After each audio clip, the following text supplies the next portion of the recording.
Hi, we're the Vaughn family. Welcome to our bus.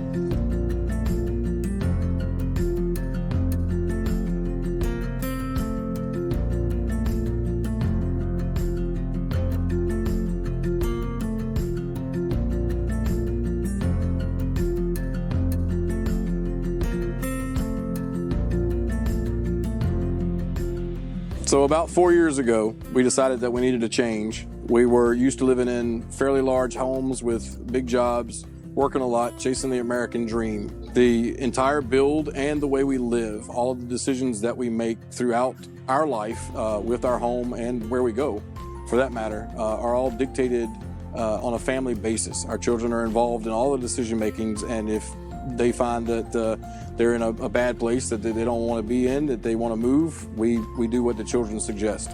So they play a big role in our decision making and have done so throughout the whole build and how we live. Welcome to our home.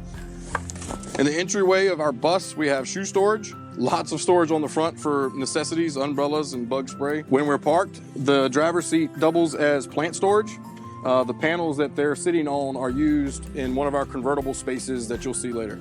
Welcome to our living room. In the living room, we built 2 benches, one on each side.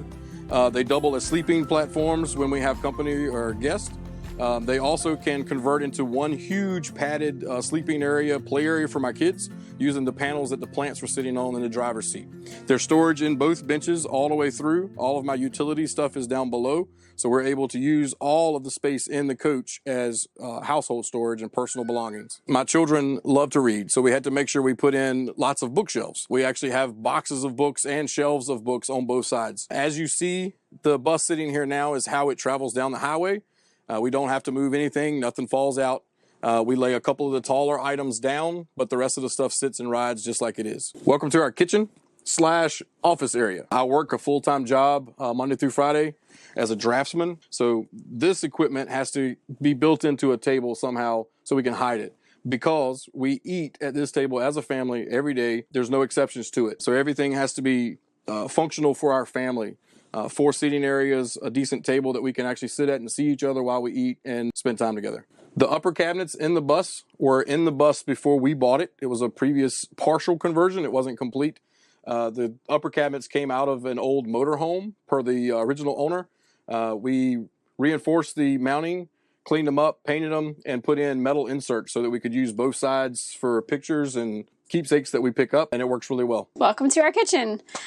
We decided to go with IKEA cabinets. So we built a wooden platform for the cabinets to be mounted to. So that's mounted to the floor and the cabinets are mounted to it. They're all double storage IKEA cabinets, and we use magnetic child locks to lock them when we're traveling so that they don't come out. We also took advantage of them being built on a platform and used that space for canned food storage. So each section has its own pull-out drawer underneath the cabinets. We use these to our advantage because we wanted to keep the weight out of the upper cabinets, so it's now down on the floor, so we don't have to worry about them flexing or bouncing at all. We decided to go with just 2x6s and a 2x4 countertop. It's all bolted together, and then it's sealed with food safe oil so that we can use it to prepare dinner and don't have to worry about anything bad getting in our food. So we really had no rhyme or reason for picking the sink, only because it's the one I wanted, and it's deep and it's a single bowl and it works really well for our family. It was very important to us to have a completely full-size kitchen. We do cook in here every day. I prefer to cook in here more so than using the grill outside. It's just easier. Everything is already here and it's set up pretty much like a house would be. So we have a 4-burner propane stove and oven, and it works really great for us. So we added on this section of storage under the cabinets and then around to house the microwave so that nothing moves when we travel. We use this lip knot to secure all the canisters when we're traveling so that nothing moves, nothing slides, and it's easy enough that the kids can get stuff up and down without having to drop containers. Our electrical monitoring station is right above the stove, so we can keep check of our batteries and make sure everything's charging and what kind of load we're using throughout the day. One of the requirements for living in a bus for me was a full-size house fridge and freezer. I did not want to be going to the grocery store every couple of days, so we literally went to Home Depot, bought a fridge, took the handles and the doors off, and it came in through the window. put it all back together when it was in here, and it works great. Our bathroom door on this side is also our sliding pantry. So it comes all the way across. We have pantry storage all the way down, and then when anyone's in the bathroom, you just close it off and you get extra privacy. Welcome to our bathroom. We carry with us a 150-gallon waste tank that's black and gray combined.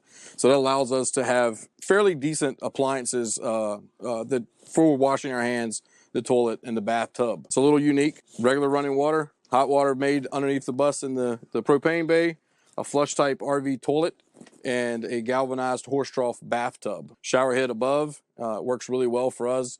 Neither of my family members is very tall, so none of us have to duck throughout the bus. And it's been in here for about 4 years with no water, mildew, or moisture damage, as you see it now. When we were working on our bus, everybody likes the black iron pipe fittings and the black iron pipe look. It's a beautiful, beautiful way of doing things, but it's super expensive. So we improvised. We bought real metal floor flanges, a threaded metal nipple, and then everything else is PVC. It's just painted to look like copper pipe because it matched our decor. But it was super functional because we could heat the PVC pipe and bend it in the shape that we wanted for our shower curtains and for the privacy curtains that divide the space from my children's bunks. Welcome to our girls' bunks. We have 2 full-size twin bunks. They're extra long twins, but each of them has a twin mattress. We don't have any closet space, so all of their stuff is stored in their bunks. Both of them built the same way. They actually helped build their shelves and painted their bunks inside the colors that they wanted. They love their bunks. It's a 4-inch foam mattress, and because it's extra long, they actually have room above their heads for books. So because of how we live, we were able to become completely debt-free, and that meant that I could take time off work and actually stay at home with our girls and homeschool them while we traveled full-time. Something I had never been able to do, would have never thought I would have ever gotten the chance to do, which was spend a lot more time with them, a lot more quality time. So we were in 21 states last year. They get to see everything firsthand: science, history, geography. They're learning it while we're on the road. They're doing what most kids their age never get to do. Some people my age have never seen. So it's been really rewarding watching them learn and see things firsthand. One of the necessities for our family in our build was a washer and dryer. So we have a splendid set washer and dryer. They're RV sized. Both are 110 volt AC. They work really, really well. They hold a lot of clothes. The washing machine doubles as our dirty laundry when we're traveling. Anything that we have that we pull off goes straight into the washer. When the washer gets full, we do a load of clothes. I can run the washing machine off of my battery setup without any problems. I cannot run the dryer off of our batteries. The bus has to be running for me to run the dryer, or I have to be plugged into a 50 amp park connection. Welcome to our master bedroom. There's a queen size mattress. It's inner spring, pillow top, very comfortable. We sleep very, very well at night. We've had no issues with moisture or mold or mildew under the mattress. We check it all the time. And the mattress is sitting on a solid plywood platform that is cantilevered from wall to wall. The supports are attached to the wall. The bed can lift all the way up and hold itself all the way up to the ceiling so that you can access the storage that's under my bed. We have a sliding window that we've installed on one corner of the bus in the back and the opposite corner in the front, which allows us to get a breeze all the way through the bus on most days. So we don't have to run AC. We can boondock and have a good flow of air through, and it keeps everything really nice. It's one of our family's favorite places to be. On our bus, we have 2 roof-mounted ACs, one here in the kids' bedroom / bathroom area. We also have a Suburban RV propane furnace that's mounted down below the stove. It works really, really well. It's one of our unfinished projects. We typically stay in warmer climates, so we haven't had to have it until this past year. I've always been pretty crafty. I've done a lot of construction work in the past for my own projects, but all of my jobs have been through drafting or IT-based employment. But I am a draftsman, so knowing how to draw up plans and decide how to put things together so that they flow a little bit better for our family, for the size of people that live in the space, comes pretty easy to me. Space relations type things. This is our electrical bay. We have 8 190 amp hour AGM batteries. They're used telecom batteries. They work really well for our situation. We have a 6,000 watt Ames pure sine inverter that typically just trickles. We don't use a whole lot of electricity on a daily basis, but all of my electrical gear is in this one bay. We don't have solar on the roof, and we do not have a generator. We recharge our batteries either by shore power when we're in an RV park, or by starting the bus and running our alternator. We have a massive 290 amp alternator at 24 volts. So we can charge our batteries up in a couple of hours of just letting the bus sit and idle. This is our water bay. We carry with us 150 gallons of fresh water. The tank is slid into the bay and bolted down. We also filter our water going in through the little blue filters, and then we filter it coming out of the tank with the whole house filters. My water pump is 110 volt AC, as is everything else in the coach. The last bay on this side of our bus contains propane, our tankless water heater, and sewer connections. What makes this bus unique to our situation and living nomadically is the storage bays underneath. You don't have to build in any storage. You just slide all your gear in, bolt it down, make sure it's not going to move. So you've got all that storage ready to go from day one. Welcome to the passenger side of our bus. The entry door is on this side. This bay contains our sewer tank, which is exactly like our freshwater tank. It's 150 gallons. The next bay up contains all of our tools. It's a custom slide-out toolbox that we built, and everything that I've ever used to work on our bus is still here and still available for use. The most forward bay on the passenger side of the bus is just storage. It contains our outside grill, lots of play toys, outside toys for my children, Christmas decorations, and things for the bus that don't have to be used on a daily basis. The Rust-Oleum paint has held up really well. The gray has been on there for a few years now, and the color has been on for a year.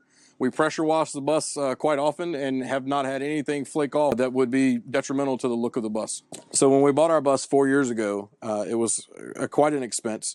We paid around $17,000 for our bus. And it is a 1979, so that's fairly a large number for an older bus. However, the bus had 20,000 miles on a fresh rebuild, and that's a pretty expensive thing to pay for. So we basically bought the engine rebuild and got the bus for free. We have invested in it as of to date an approximate number of $60,000, and that's everything as you see it in the video. That's tanks, batteries, the paint, everything that we've got. But we don't keep up with expenses for the bus the way that some people do. We don't keep receipts. We don't tally up things because this is our home. This is our full-time home, and I don't think we would ever sell it. So we do run a vinyl t-shirt business out of our bus. We are able to, because we pull a trailer, have a couple of toolboxes on the trailer that we keep stock in t-shirts, and I have a heat press, and we can make them anywhere we are and ship them to our customers. Our website is www.hardtoreachclothingcompany.com. So we try to blog our travels through our Facebook and Instagram pages. Facebook is Hard to Reach, and our Instagram is Hard to Reach Adventures. So we hope you guys enjoyed our video as much as we enjoy living in our home. It is extremely comfortable and extremely functional. It works very well for our family. Hopefully you get some ideas for your own builds and can move forward with your life in this same way.